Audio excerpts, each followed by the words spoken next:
Hello everyone, welcome to StudyIQ. So we will continue our discussion on history. So far we have reached up to 1920, right? So in the last session we have stopped at 1920 Nagpur session of Congress, and I have told you the resolution for non-cooperation movement is actually passed in the Congress session, Nagpur Congress session of 1920. Now before that, so here in this session I'll be talking about non-cooperation movement in detail, okay? So which was started in 1921. So we will be talking about this. So what is the significance of Nagpur session of Congress 1920? We have discussed already in the previous session, and I've told you the resolution for non-cooperation movement was passed over there. Then if you remember, we have already discussed the difference between non-cooperation movement and civil disobedience movement, right? What is non-cooperation movement? Non-cooperation movement is simply you are not cooperating with the government. But when it comes to civil disobedience movement, there is a disobedience or you are breaking some laws. Okay, non-cooperation movement, you're just refusing to cooperate with the government. So that's all about just non-cooperation. There is no breaking of law in non-cooperation movement. But when it comes to civil disobedience movement, there is breaking of law which are involved. So in this movement there is no breaking of law, there is no call which is given by Congress, neither by Gandhi, not to pay tax. All those things was not there. So it is a non-cooperation movement. If you remember, in one of the previous session where we have discussed about arrival of Mahatma Gandhi to India, we have discussed three important incidences, right? So we have discussed about Champaran Satyagraha, we have talked about Kheda Satyagraha, and we have also discussed about Ahmedabad mill strike. So Champaran Satyagraha was related to peasant issues, that is related to indigo cultivation. We have discussed about Tinkatiya system and everything. The second one, Kheda Satyagraha, was also related to peasant issue, which was related to again payment of taxes. Third one was related to the workers issue. So all those we have discussed in detail. But what was the significance? The first one, that is a Champaran Satyagraha, was actually the first civil disobedience movement launched by Gandhi in India. That is the significance of Champaran Satyagraha, the first civil disobedience movement. I'll tell you why it is civil disobedience movement. And when we discussed about Kheda Satyagraha, I've told you that it was the first non-cooperation movement by Gandhi. So what was the difference between the civil disobedience movement and non-cooperation movement? We have seen in detail over there. And when we have discussed about Ahmedabad mill strike, I've told you this was the first hunger strike by Gandhi. So in these three ways, these three incidents are significant when Gandhi came to India. Okay, so if you remember, in Champaran Satyagraha, Gandhi actually asked the peasants not to pay tax till the time British look into their demands. So Gandhi is asking for non-payment of tax. Okay, so non-payment of tax. So this was against the law. So that is why I've told you this was civil disobedience movement. Okay, so non-payment of taxes against the law, so you're violating the law. And then we have discussed about Kheda Satyagraha, where if you remember, that was related to again payment of taxes. Actually, if you have a crop failure, use of 1/4 of that a normal year, you are entitled for non-payment of tax. But British government forcefully tried to collect the tax. Okay, so Gandhi again asked the peasants not to pay tax. So here also again in Champaran Satyagraha also Gandhi gave a call for non-payment of tax. Here also Gandhi gave a call for non-payment of tax. In Champaran I've told you it is civil disobedience movement, but here I'm saying non-cooperation movement. The reason is, here even though Gandhi gave a call for non-payment of tax, here the peasants are not going to violate any law. Here you are legally entitled not to pay tax. So even if you are not paying tax, that's not against law. But in case of Champaran, if you are not paying tax, that's against the law. So it was civil disobedience movement. Here the government is illegally collecting tax. So what you are doing is you are refusing to cooperate with the illegal demand of the British government. So that's why this becomes a non-cooperation movement and not a civil disobedience movement. That clarity has to be there in your reading and in your thoughts. Why in the first case, although Gandhi is asking for non-payment of tax, it's a civil disobedience movement. And here in Kheda Satyagraha, the same thing, Gandhi is asking not to pay tax, but it becomes non-cooperation movement. The reason is you are legally entitled not to pay tax. So even if you are not paying tax, it is legal, it is not illegal. But in the previous case, if you're not paying tax, it is illegal. So there it becomes civil disobedience movement. Here the same thing become a non-cooperation movement. You are refusing to cooperate with the illegal demand of the British government that and you're not paying the tax. So I hope this is clear for all of you. And then we have discussed about, if you remember, we have discussed about the reunification of Congress of Lucknow session in 1916, right, when Tilak was released from jail. Tilak and Annie Besant took a lot of initiatives and effort for the reunification of Congress, and by that time Congress was also realized that the nationalist movement was weakened, and the Congress was not happy with the 1909 Indian Council Act. Okay, so because of this, Congress was also ready to join hands with the extremist, and Tilak gave number of assurances that he won't go for any mass movement. Okay, with that, there was a reunification of Congress in 1916 Lucknow session. And 1916 Lucknow session is again important for Lucknow Pact, which we have already discussed, which was signed between Muhammad Ali Jinnah and Tilak. It is also known as Tilak-Jinnah Pact. And in Lucknow Pact, the most important point is Congress and Muslim League took a joint anti-imperialist stand. So if you remember, till then Muslim League was actually showing loyalty to the British, and in fact, if you remember partition of Bengal time, under Shimla deputation, they have actually offered a formal written support to the British government, but now they are changing their strategy. For that, there are many reasons, because already Muslim League is dissatisfied with many of the decisions of British government, especially calling off of partition of Bengal, even though Muslims actually supported the partition of Bengal.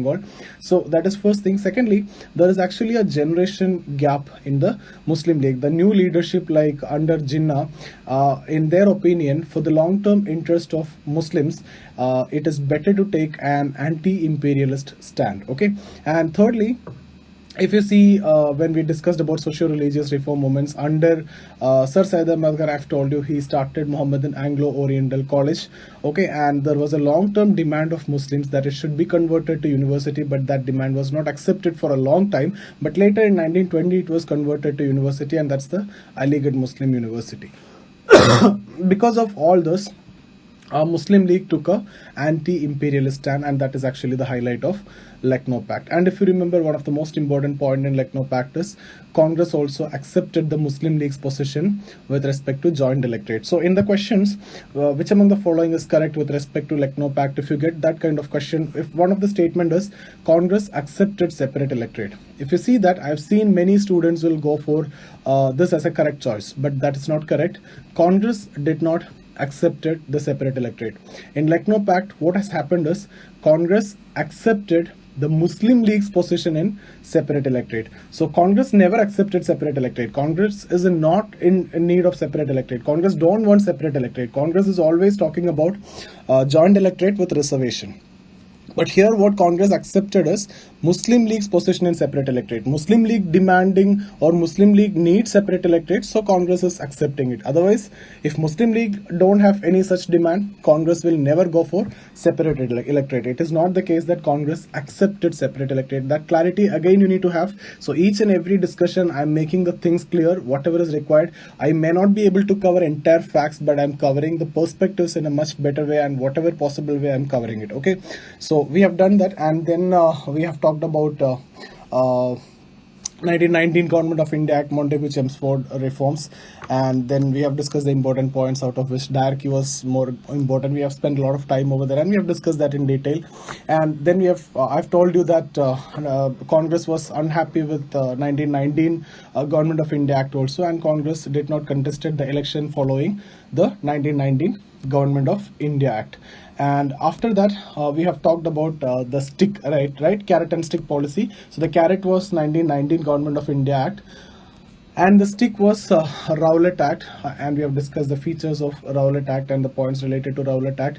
We have discussed Jallianwala Bagh massacre, which is related to Rowlatt Act, and we have also discussed about the commission which was appointed to inquire into the charges of police excesses which has happened during Jallianwala Bagh massacre, and the outcome of that commission also we have discussed. And all these elements or these events actually culminated into the non-cooperation movement, which was launched in 1921, and the resolution for non-cooperation movement was passed in 1920 Nagpur session. This is what we have done so far. So here we will be talking in detail about non-cooperation movement. Okay, so let's get started with today's session, that is non-cooperation movement.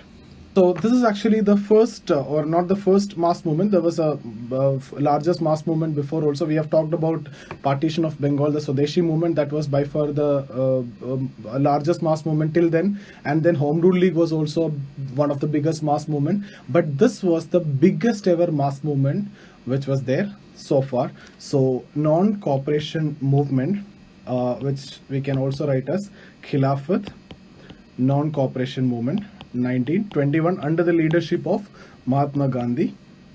Under the leadership of Mahatma Gandhi, the biggest mass movement that you have seen so far is the biggest mass movement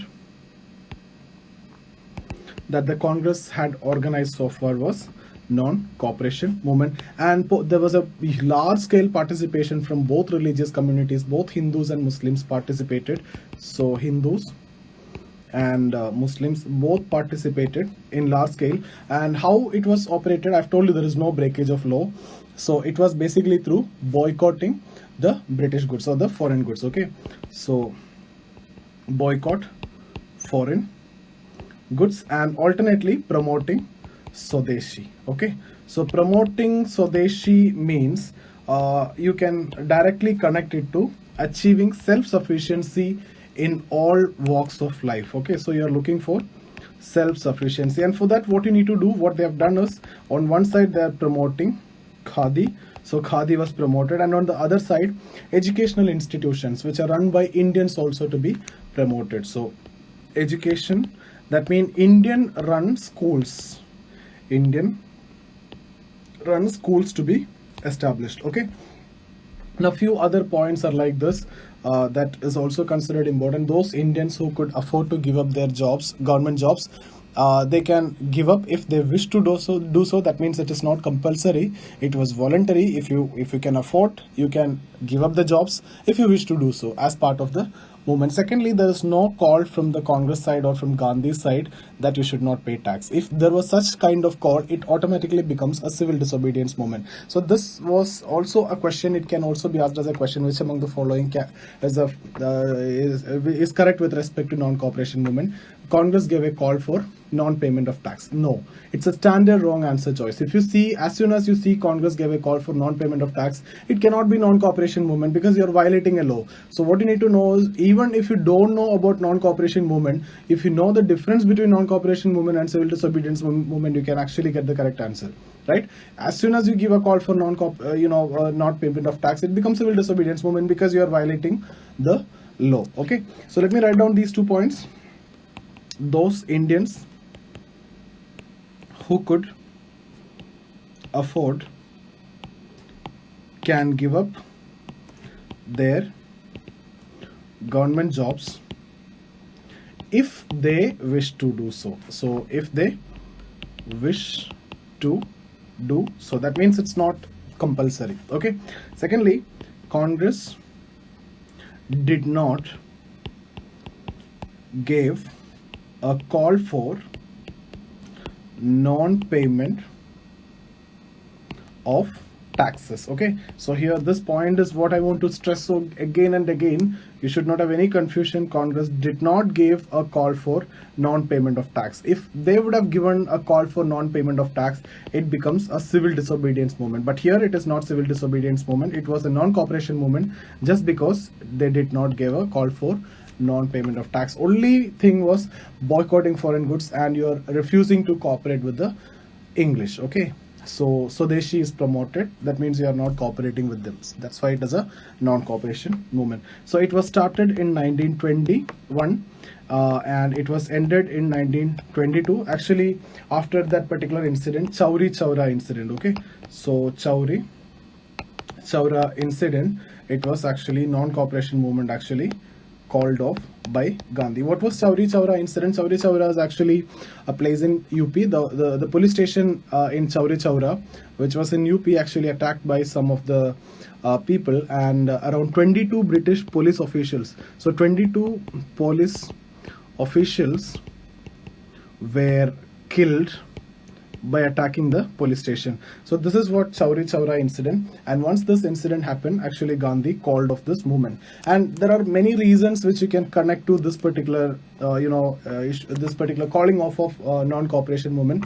Firstly and most importantly, that when this kind of incident happened, now the British government can argue that there is a breakdown in law and order situation. So if the British government is arguing there is a breakdown in law and order situation, they can actually use this as an excuse to crack down the entire movement, and they can go heavily on the non-violent and peaceful protesters. So there may be a intense crackdown by the British police. So Gandhi actually have understood that this may happen, and if this 22 police officials died, maybe 10 times or 100 times Indian peaceful protesters could have been killed by the British police if you continue this movement. And also during this time, it's been a 1 year already, and there is no major achievements during that time, and there is no immediate resolution was on site at this particular moment. So Gandhi and Congress actually threatened the British that they are going to launch a civil disobedience movement. That means it includes non-payment of tax also.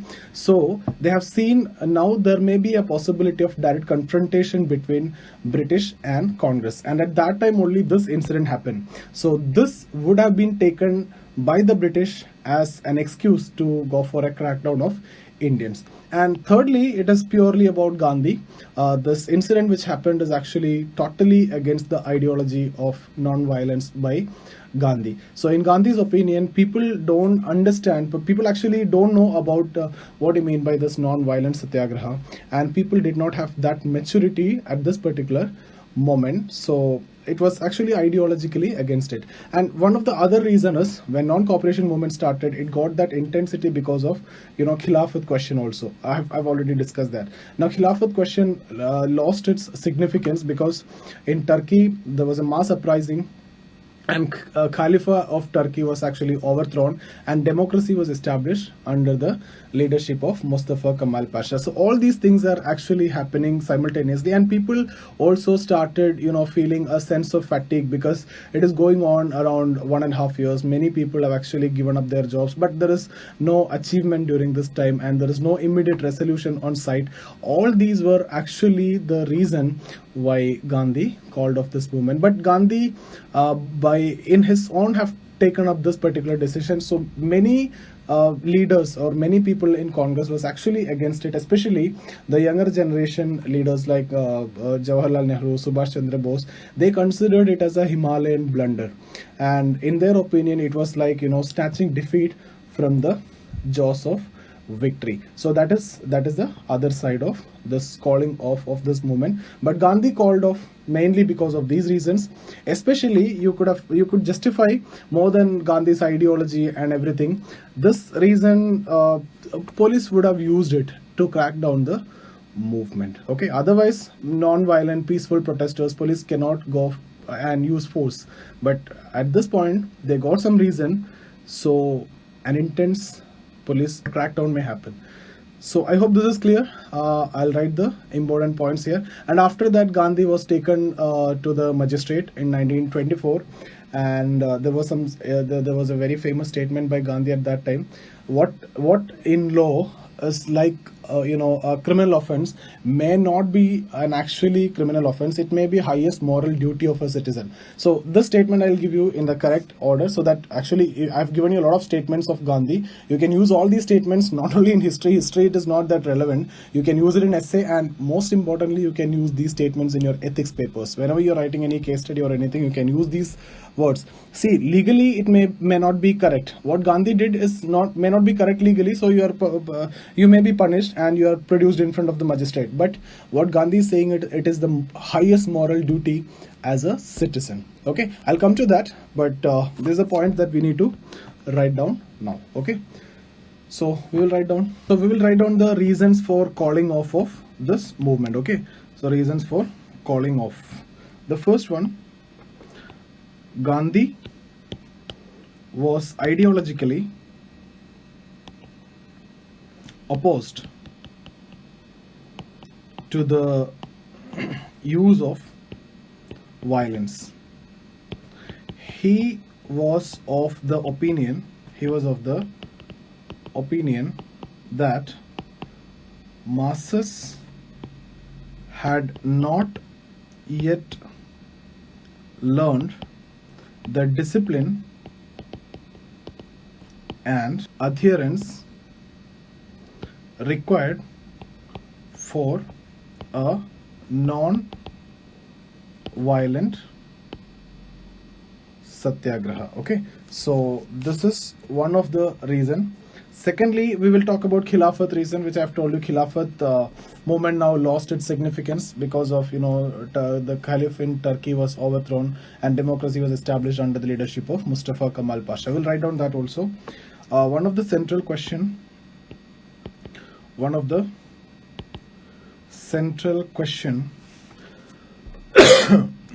of non-cooperation movement, that is Khilafat question, had disappeared due to mass uprising in Turkey, which overthrew the Caliph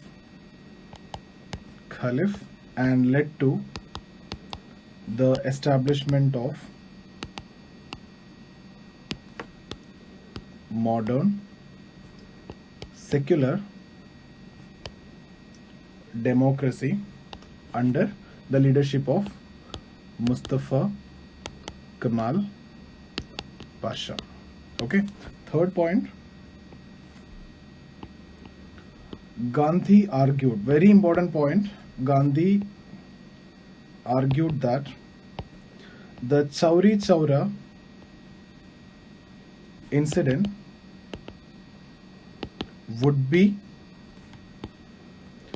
used by the British as an excuse to argue that there was a general breakdown in the law and order. This would then be used to justify an intense police crackdown on peaceful protesters across the country. Okay, now apart from that, masses started experiencing a sense of fatigue. It's been long time, consistently it's been 1.5 years, there is no immediate resolution on site. All these things you can write, people experiencing a sense of fatigue. Okay, now the other side also you can write, however, so we'll write the other side here. However, Gandhi's decision to call off non-cooperation movement without a wider consultation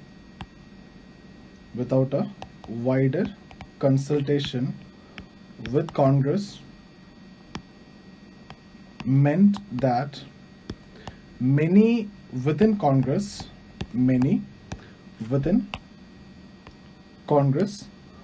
were opposed to Gandhi's decision to call off NCM. Okay, and the younger Congress workers, the younger Congress leaders or members such as Jawaharlal Nehru, okay, Subhash Chandra Bose, felt that this was a Himalayan blunder and was equivalent to snatching defeat from the jaws of victory. Okay, so already I have discussed all these points, so there is no need to have any doubts here. Gandhi was ideologically opposed to the non-violence violence. Okay, so this was actually seen against Gandhi's ideology, and people have not yet understood the discipline which is required for the non-violent satyagraha. Then related to Khilafat question, and then related to a possible police crackdown of the movement. Okay, and many people within Congress was actually not happy because there was no wider consultation, and Jawaharlal Nehru and Subhash Chandra Bose was of the opinion that it was a Himalayan blunder. Okay, now let me write down that particular statement when Gandhi was produced in front of magistrate in 1924 because of this, and Gandhi admitted all the charges. Actually, Gandhi admitted, and Gandhi took up all the responsibility of this movement, and he stated, what in law appears to be an illegal act is actually to the highest moral duty of a citizen. Okay, so you can use this statement in your essay or ethics answers, especially ethics. See, here the question is, what is ethical and what is legal? It's like this, you can understand like this. If this is legal and this is ethical, you can see here these are ethical but not legal, and Gandhi is talking about that. Okay, here you can see legal but not ethical. For example, if you take a marital rape, okay, marital rape, it is not an offense in India. Actually, in 90 countries, more than 90 countries, it is actually a separate offense. And in India, Justice Verma committee actually recommended to criminalize this marital rape. But you know, even if there is a complaint related to marital rape, you cannot charge under 375 or 376 because rape, the consent is important, and that consent is actually is given. It's like the consent is there when you are getting married. So you cannot charge under this particular section. Maybe you will go for Domestic Violence Act, or you may go for 324, 326, or hurt, or some other cases, other sections is what you can charge. So marital rape is actually not an offense. So it is legal. You won't consider it as rape if you're married. But is that ethical? No, it is not ethical. So that is what I want to tell you here. Again, if you take UPSC, there's always a question in your ethics, or especially in your interview, there's always a question. If not in ethics also this question was always expected, and it came also. Interview, there's always a question. Okay, see, UPSC is given large powers, huge powers, unlimited powers, extreme powers to police officers and army. Okay, but is that ethical? It is purely legal, right? That power which is given is purely legal, but is that ethical is a question. So may not be ethical at some point of time. See, what is this is legal and ethical. So larger the overlap, better will be the society. Okay, so this is what I want to tell you. So I hope what all things we have discussed you understood here. If you have any doubt, you can get in touch with me. This is my Instagram ID. You can join in this Telegram channel to get all the videos that we have done so far. Okay, so see you guys. Thank you.